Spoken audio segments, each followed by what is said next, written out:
Hello, नमस्कार। योगचित्त योगचित्त वृत्ति निरोध की बात हो रही थी। चित्त हो चुका था, वृत्तियों पे हम थे, वृत्तियों के भेद में बता चुका था, क्लिष्ट और अक्लिष्ट। 5 प्रकार की वृत्तियां मैं बता चुका था, उनमें से एक को एक्सप्लेन कर चुका था। प्रमाण वृत्ति को 3 प्रकार की बताती थी। अब हम दूसरी प्रकार की जो वृत्ति है विपर्य, उसकी बात करते हैं। तो विपर्य का मतलब होता है मिथ्या ज्ञान। सिंपल सा शब्द आएगा आपके पास, विपर्य। विपर्य का मतलब होता है मिथ्या ज्ञान। सीधे सीधे एग्जाम्पल से हम समझ सकते हैं, जैसे रस्सी को सांप समझ लेना। कहीं से आ रहे थे, अचानक से रस्सी देखी, उछल पड़े, लगा कि सांप था। तो ये जो वृत्ति है, जो मिथ्या ज्ञान है, ये है विपर्य, विपर्य वृत्ति। तीसरी जो वृत्ति है पतंजलि योग सूत्र में, वह है विकल्प। विकल्प जो है विपर्य जैसी ही है, बस थोड़ा सा याद रखना है कि शब्दों के द्वारा आने वाला जो मिथ्या ज्ञान है, शब्दों के द्वारा आने वाला जो मिथ्या ज्ञान है। जैसे कि विकल्प में आपको थोड़ा सा एक एग्जांपल मैं दे देता हूँ, बहुत कॉमन सा एग्जांपल है। कई बार हम घर वालों से कहानियाँ सुनते हैं, घर वाले हमें बता देते हैं कि किसी जगह पे जो है कोई आदमी कभी मरा था। गांव में ज़्यादातर ऐसा होता है कि कोई आदमी मरा था, तो अगर हम वहाँ पे जाते हैं तो ऐसे उसके दर्शन होते हैं, उसकी आत्मा दिखती है। तो ये हमने सुनी भी जो बात है, जो सुनी हुई जो बात है, उस बात का हमारे माइंड, हमारा जो दिमाग एक पिक्चराइजेशन कर लेता है, उसको एक पिक्चर बना देता है।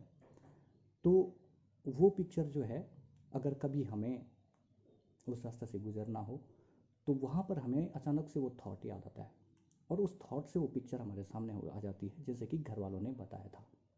तो ये है विकल्प, यानी शब्दों के द्वारा आने वाला जो मिथ्या ज्ञान है। विपर्य और विकल्प में एक मुख्य अंतर है कि विपर्य विद्यमान वस्तु की बात कर रहा है। विपर्य में विद्यमान वस्तु, यानी कि हमने रस्सी को देखा, रस्सी वास्तव में थी, रस्सी वहाँ पर थी, हमने उसको सांप समझ लिया, ये विपर्य है। और विकल्प क्या है कि वहाँ पर कोई आत्मा नहीं थी, कोई शरीर नहीं था, कोई कुछ नहीं था, लेकिन सिर्फ हमने जो सुना हुआ था, जिन शब्दों के द्वारा हमारे माइंड में पिक्चराइजेशन हो गया था, उस पिक्चर के द्वारा हम डर गए थे। तो विपर्य और विकल्प में क्या अंतर है कि विपर्य विद्यमान वस्तु का भ्रम है, और विकल्प अविद्यमान, वो वस्तु विद्यमान नहीं है जिसका हमें भ्रम हो गया है। तो विपर्य, विकल्प। और जो अगली है, पहला हो गया प्रमाण, दूसरा विपर्य, तीसरा विकल्प, फिर है निंद्रा। निंद्रा को कई बार कई लोगों ने तो ये भी कहा है कि ये वृत्ति नहीं है, लेकिन पतंजलि योग सूत्र में इसको वृत्ति ही बताया गया है, निंद्रा वृत्ति। तो निंद्रा वृत्ति का मतलब होता है कि एक ऐसी अवस्था है, जैसे कि आप निंद्रा वृत्ति को आप ऐसे एग्जाम्पल समझ सकते हो। कई बार हम खुद बात करते हैं कि कल रात में बहुत गहरी नींद में सोया, कल रात में बहुत गहरी नींद में सोया, यानी कि जब उठकर हम उस गहनता का आभास, यानी कि हम जब सो रहे थे तो उस समय हमें इस बात का आभास था कि मैं आज बहुत गहरी नींद में सो रहा था। तो इस प्रकार की जो वृत्ति है, वो उस वृत्ति को कहा गया है निंद्रा वृत्ति, यानी कि उस गहनता का भी जो आभास हमें था, वह है निंद्रा वृत्ति। और अंतिम जो है वह है स्मृति। स्मृति, ये पहले जो 4 प्रकार की वृत्तियां हमने पढ़ी हैं, उन चारों वृत्तियों का जो छाप हमारे दिमाग में रह जाती है, जो हमारे माइंड में उन वृत्तियों की छाप रह जाती है, उसको स्मृति वृत्ति बोलते हैं। यानी कि कहीं की भी कोई विपर्य कभी हमारे साथ हुआ, कभी कोई घटना हमारे साथ हुई, विकल्प के माध्यम से भी, प्रमाण के माध्यम से जो जो घटनाएं हमारे साथ हुई हैं, उनका स्मरण रह जाना, ये स्मृति वृत्ति है। तो 5 प्रकार की वृत्तियां हैं, प्रमाण, विपर्य, विकल्प, निंद्रा, स्मृति। प्रत्येक वृत्ति के 2 भेद हैं, क्लिष्ट और अक्लिष्ट। क्लिष्ट, कोई भी वृत्ति जब हमें सात्विकता की तरफ ले जाए तो वो क्लिष्ट वृत्ति है।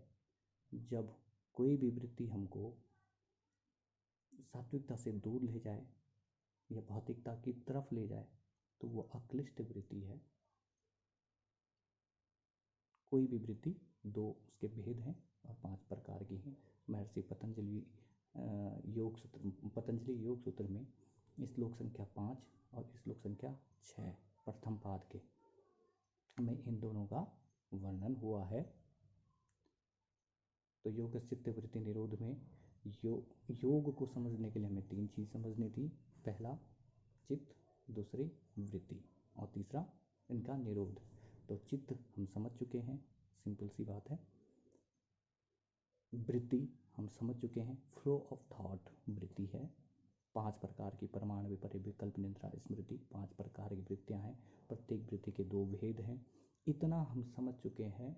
अगला वीडियो जो होगा उसमें हम बात करेंगे इनको निरोध करने के जो उपाय हैं, इनको ख़त्म करने के। ये जो वृत्तियां हैं अपने चित्त से, जो भौतिकता रूपी वृत्तियां हैं, इन वृत्तियों को समाप्त करके वापस पुरुष के स्वरूप का स्मरण करने के लिए, अपने चित्त को तैयार करने की, ऐसी स्थिति को उत्पन्न करने के लिए जो निरोध हमें करने हैं, जो उपाय हमको करने हैं, उनकी बात अगले वीडियो में करेंगे। धन्यवाद।